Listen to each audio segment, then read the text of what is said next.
Je trouve que c'est assez étrange pour des gens qui promeuvent la liberté d'expression. Ils acceptent très difficilement la contradiction.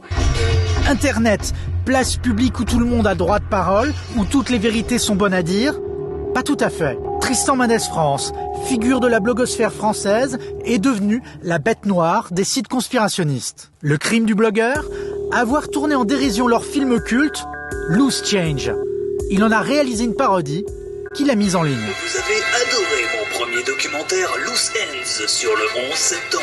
Et d'abord pourquoi les Twin Towers se sont écroulés en 9 secondes 2, alors que le record du 100 mètres est de 9 secondes 8.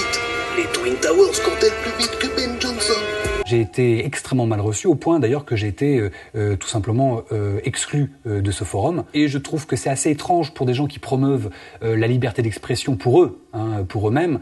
Ils acceptent très difficilement la contradiction, même sans aucune animosité, quand elle provient de quelqu'un qui n'est pas de leur milieu. Sur Reopen, le blogueur Tristan Mendès France se fait lyncher par les internautes adeptes de la théorie du complot.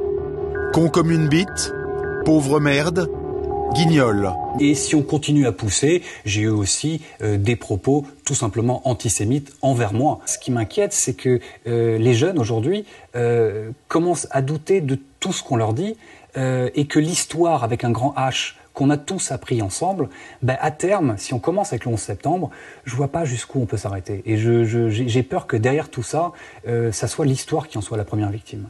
L'histoire a la mémoire qui flanche.